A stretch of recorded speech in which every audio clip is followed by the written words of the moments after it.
अस्सलाम वालेकुम। उम्मीद करती हूँ आप सब खैरियत से होंगे। अल्हम्दुलिल्लाह हम भी ठीक हैं।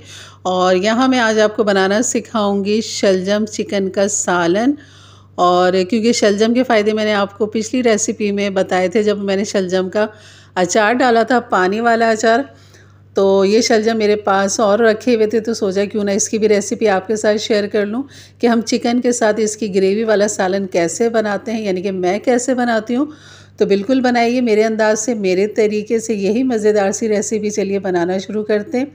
बिस्मिल्लाहिर्रहमानिर्रहीम। यहाँ पर मैंने सबसे पहले ले लिए हैं 3 टमाटर, 3 प्याज दरमियाने साइज़ की, और 5 मैंने मोटी वाली हरी मिर्च ले ली। इनको मैं बारीक ग्राइंडर कर लूँगी और उनको पीस के हम रखते हैं एक तरफ। और यहाँ पर अब ले लेंगे हाफ़ कप के बराबर ऑयल ले लेंगे या गरम करेंगे इसे। और चिकन जो मैंने लिए हैं, यहाँ पर तकरीबन आधा किलो चिकन है ये।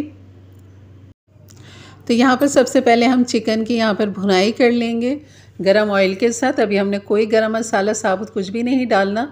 और यहाँ पर इसको भूनने के बाद डाल देंगे इसमें 1 टेबल स्पून अदरक लहसुन का पेस्ट।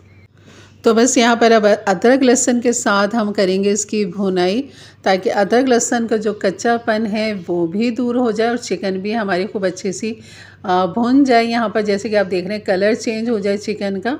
तो यहाँ पर हमने चिकन को भूनने के बाद जो हमने मसाला पीसा था वो यहाँ पर डालेंगे। यहाँ पर मैं शलजम आपको दिखा देती हूँ कि मैंने यहाँ शलजम जो ली है, आधा किलो शलजम लिए बग़ैर पत्तों वाली। क्योंकि हमने जैसे आलू गोश्त का सालन बनता है, बिल्कुल इसी तरह हमने यहाँ पर शलजम गोश्त बनाना है। तो ये मसाला वो है पिसा हुआ, जिसमें प्याज है 3 अदद दरमियाने साइज़ की, 3 टमाटर हैं और 4 से 5 हरी मिर्चें हैं।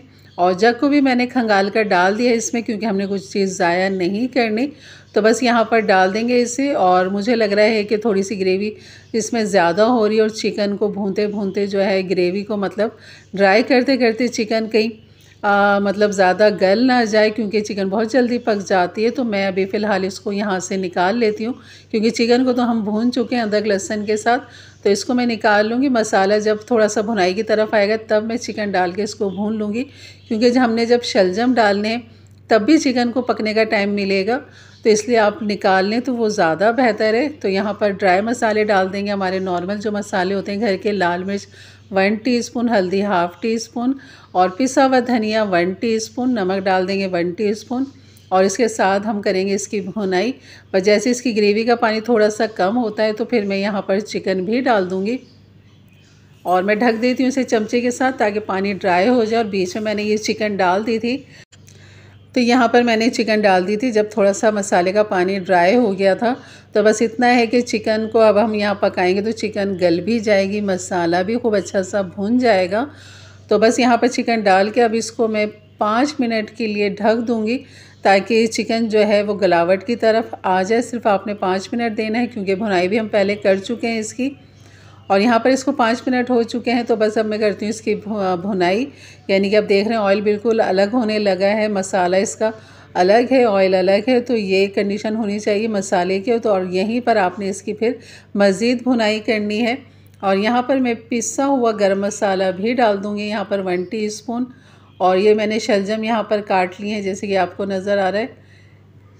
इस तरह क्यूब्स काट लें, जैसे कि आपको पसंद हो, लंबाई में काट लें या इस तरह क्यूब्स की तरह आप काट लें इन्हें।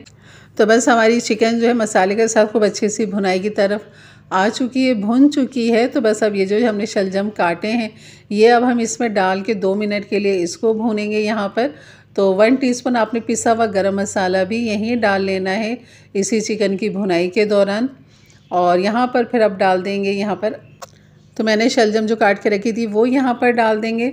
तो आधा किलो चिकन है और आधा किलो ही शलजम है। अगर शलजम आपको ज़्यादा पसंद ना हो तो आप 1 पाव शलजम ले लीजिए। मुझे बहुत ज़्यादा पसंद है तो इसलिए मैंने आधा किलो ले लिए।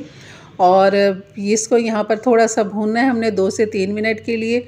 उसके बाद इसमें आप पानी डाल दें इतना कि जिसमें शलजम गल भी जाए, और आपकी ग्रेवी जो है वो आपकी मर्ज़ी के हिसाब से हो जाए कि आप थिक रखना चाहते हैं या थोड़ी सी ग्रेवी रखना चाहते हैं। तो इस तरह आपने इतना पानी इसके अंदर डालना है। तो बस यहाँ पर इसको करेंगे मिक्स, और फिर मैं इसको ढक दूँगी। अभी आँच मैंने तेज़ रखी हुई है ताकि इसमें जल्दी से उबाल आ जाए। और यहाँ पर इसमें उबाल आ चुका है। बस इसमें उबाल आने के बाद मैं एक दफ़ा इसको और मिक्स करूँगी, और फिर मैं इसको लगा दूँगी बिल्कुल हल्की आँच पे। दम से थोड़ी सी तेज़ आंच पे हम इसे रखेंगे, ताकि शलजम हमारे खूब अच्छे से गल जाए। और जो ग्रेवी है वो थोड़ी सी हमें थिक की तरफ चाहिए, बिल्कुल ही लिक्विडी नहीं चाहिए। तो बस अब मैं ढक दूँगी इसे और ये पकता रहेगा। कम से कम 10 से 15 मिनट में शलजम भी खूब अच्छे से गल जाएंगे, क्योंकि सीज़न की सब्ज़ी है और बहुत जल्दी इसमें गलावट आ जाती है ताज़ी सब्जियों के अंदर। तो यहाँ पर हमारा सालन बिल्कुल रेडी तैयार है। बस मैंने डाल दी इसमें फ्लेवर के लिए हरी मिर्चें डाल दी, यहाँ मैंने पुदीना डाला है, और अगर आप चाहें तो हरा धनिया इसमें डाल सकते हैं। तो मुझे मिर्ज़ा को पुदीना बहुत पसंद है शोरबे वाले सालन के अंदर, कि आलू गोश्त हो या कोई भी सब्ज़ी का शोरबे वाला सालन हो तो उसमें पुदीने का फ्लेवर बहुत अच्छा आता है। कभी आप डाल के देखिएगा। हरे धनिए का भी बहुत अच्छा फ्लेवर होता है, लेकिन कभी आप इस तरह पुदीना भी डाल के देखिएगा, इस तरह आलू गोश्त के सालन में या इस तरह टिंडे गोश्त के सालन में, तो बहुत अच्छा इंशाल्लाह आपको लगेगा। तो बस इसको अब मैं सर्व कर रही हूँ। देख रहे होंगे आप इसकी ग्रेवी की थिकनेस, बस मैंने इतनी ही रखी है। और यहाँ पर जो है आप तंदूर की रोटियों से इससे सर्व करें या फिर घर की चपातियों के साथ, हर तरह से ये बहुत लजीज और लाजवाब है और बहुत ही फ़ायदेमंद ये सालन है। क्योंकि जो हमने शलजम डाले ना, शलजम के तो बस कह लें कि क्या ही फ़ायदे हैं इसके, कि आपका ताज़ा खून आपको पैदा करता है, आपके मैदे को ताकत देता है, आपके दिमाग को ताकत देता है, आपकी स्किन को चमकदार बनाता है, ड्राइनेस को ख़त्म करता है। बहुत सारे फ़ायदे जो मैं पिछली रेसिपी में भी बता चुकी हूँ, वही फ़ायदे मुझे याद है तो वही मैंने यहाँ भी शेयर कर दिए। अगर आपको ये रेसिपी अच्छी लगी हो तो ज़रूर लाइक कर दीजिएगा एक अच्छे से कमेंट्स के साथ। मेरे चैनल पे नए हैं तो ज़रूर सब्सक्राइब कर दें और बेल के बटन को क्लिक कर दें, ऑल के बटन को प्रेस कर दें। और इंशाल्लाह मिलते हैं फिर एक अच्छी नई रेसिपी के साथ। तब तक के लिए इजाज़त दें। अपना बहुत सारा ख्याल रखें, दुआओं में याद रखें। अल्लाह हाफ़िज़।